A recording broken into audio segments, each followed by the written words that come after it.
Plus de 10 000 sportifs, 60 délégations du monde entier, des centaines de compétitions. C'est l'événement sportif le plus important du monde juif. Et oui, cette année, Israël fête le sport avec les 21e Maccabiades, les Jeux Olympiques juifs. Et la cérémonie d'ouverture des Maccabiades aura lieu justement ce jeudi 14 juillet. Nos confrères de Studio Qualita suivront l'événement avec leurs commentaires en français en direct à partir de 18h45. Et pour en parler ce matin, nous accueillons notre invité, Mickaël Kandel, manager général de l'équipe des Olympes de France pour les Maccabiades, initiateur du projet Maccabim Olim pour les Olympes de France. Bonjour Mickaël.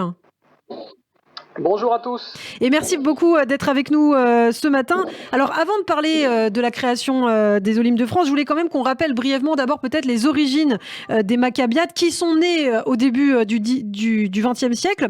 Quel était l'objectif de la création de cet événement, mettre en avant les sportifs juifs, Mickaël ?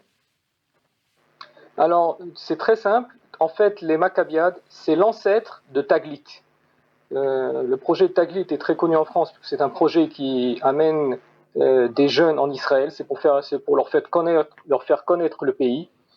Et en fait, le but de la Yosef Yekutieli qui a créé les Maccabiades au début du siècle dernier, c'était que ces jeunes restent. Et donc, en fait, c'est le premier projet Taglit. Très bien. Tout simplement. Eh bien, c'est très clair. Alors, Mickaël, vous êtes à l'initiative des Maccabim Olim pour les immigrants de France en Israël. C'est la première fois que des Français d'Israël, il me semble, vont participer à cet événement. Alors, comment vous en êtes venu à cette initiative ? Alors, ça s'est passé en fait il y a 8 mois. Un ami à moi, Michael Tayeb, m'a contacté par le biais du président du Maccabi, mon ami Pierre Haddad. Et en fait, il a voulu essayer de faire participer les Olim, aussi également dans le but d'avoir une délégation un peu plus conséquente. On a donc été proposer le projet de façon tout à fait officielle au Maccabi World Union à Ramat Gan, qui ont été non seulement très emballés par le projet, mais qui en plus lui ont fait faire des petits, puisqu'ils ont répercuté le projet sur la délégation russe, puisque les Russes ne sont pas autorisés à participer. Et donc, ils ont proposé aux Olim russes de faire également une délégation de Olim. Et alors, combien de personnes cela représente environ ? Et ces Olim jouent bien sûr pour la France, hein ? Alors, tout à fait. L'équipe des Olim de France font partie intégrante de l'équipe de France. Notre délégation compte 75 personnes, qui s'ajoutent aux 115 personnes de la délégation française venue de France, donc. Oui. Sur les 75 personnes, on va dire il y a 10 membres de staff et 65 sportifs. Et comment ils ont été sélectionnés, ces sportifs ? Est-ce que c'est vous qui les avez sélectionnés ? Comment ça se passe ? Alors, très bonne question. Effectivement, on n'a pas simplement cherché des gens qui font du sport le vendredi matin, on ne fait pas le dimanche matin, on bosse. Mais on a cherché des gens qui ont un certain niveau de compétition, des gens qui ont pris des places dans des marathons, des gens qui sont habitués aux compétitions de haut niveau. Bien sûr, on n'a pas pu prendre des gens qui ont voulu juste faire les Maccabiades et on s'en est excusé. On a essayé de monter une équipe compétitive pour amener des médailles. On ne se le cache pas, c'est vrai que l'important c'est de participer, mais on veut essayer de ramener des médailles. Et moi-même, qui fais 5 heures de sport par semaine, je ne me suis pas auto-sélectionné parce que je ne suis pas assez bon dans aucun sport. Ah ouais. Et alors, est-ce qu'on peut parler peut-être des sportifs, de certains sportifs ? Est-ce qu'il y en a qui sortent du lot, Mickaël ? Alors, bien sûr, il y en a qui sortent du lot. D'abord, on va parler de Eliashiv Orgen. Donc, Eliashiv Orgen, le fils de Benjamin et de Esther Orgen, Zichona Livracha, qui s'est fait assassiner. Donc, Esther s'est fait assassiner il y a 1 an et demi pendant une course dans la forêt du Shomron. Et donc, Benjamin Orgen, qui était son mari, qui est un ami d'enfance à moi, a tout de suite accepté le projet. Donc, son fils, d'abord, va participer au tournoi junior d'échecs, qui aura lieu dans la région de Haïfa. Ah oui, c'est intéressant parce que du coup, il n'y a pas que du sport. Il y a aussi des choses un petit peu intellectuelles comme les échecs.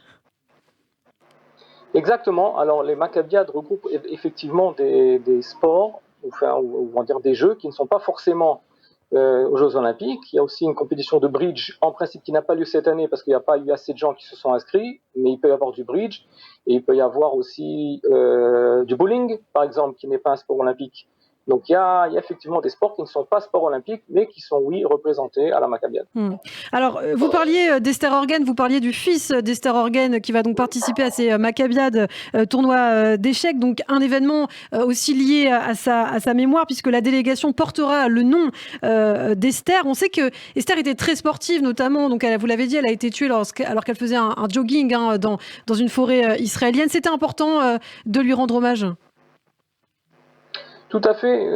On a cherché, c'est en fait mon frère Ariel qui a eu cette idée. On a voulu associer ce projet à une cause importante qui nous est chère, à nous personnellement et au peuple juif. Et à partir du moment où Esther s'est fait assassiner pendant une course sportive, on a eu cette idée d'associer le projet au nom d'Esther Orgen. Alors, tous les 4 ans, Mickaël, environ 10 000 athlètes, en majorité juifs, mais aussi des Israéliens d'autres confessions, se rendent en Israël pour les Maccabiades. Alors, combien de personnes regardent cet événement? Combien de personnes ça représente exactement? Parce que c'est vrai qu'en France, ici, on a du mal à se faire une idée, mais on sait que c'est un événement exceptionnel en Israël.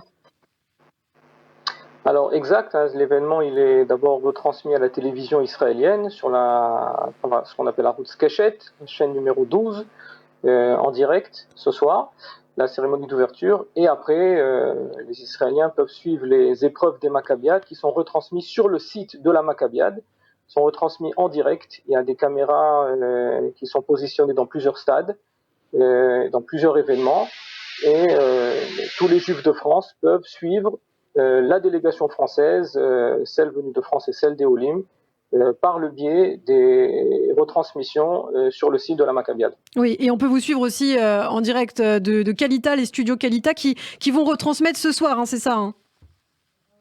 Exact, donc 18h45 heure israélienne, je pense, heure israélienne, je pense. Non, 19h45 heure israélienne, 18h45 heure française. Très bien. Et donc sur Studio Kalita, sur la chaîne YouTube. Studio Kalita ce soir, avec aux commentaires Olivier Graninic et Maître Michael Moïse. Alors peut-être un dernier mot, je crois qu'il y a aussi un défilé. Alors de quoi s'agit-il? Alors donc, si vous avez vu l'ouverture des Jeux Olympiques, toutes les délégations défilent dans le stade, et ben c'est la même idée. Toutes les délégations du monde qui sont venues, il y a des pays, il y a du Guatemala, Venezuela, il y a des pays vraiment de partout, des Juifs du monde entier. Toutes les délégations vont défiler les unes derrière les autres, comme aux Jeux Olympiques. Eh bien, merci beaucoup, Mickaël Candel, pour toutes ces précisions. On souhaite beaucoup de réussite à l'équipe des Olim de France. Merci beaucoup, Mickaël. Donc, j'ajoute qu'on peut vous suivre si ça vous intéresse, les Maccabiades avec les studios Kalita sur la chaîne YouTube de Kalita ce soir à partir de 18h45 heure française. Merci, Mickaël. À très bientôt. Exactement.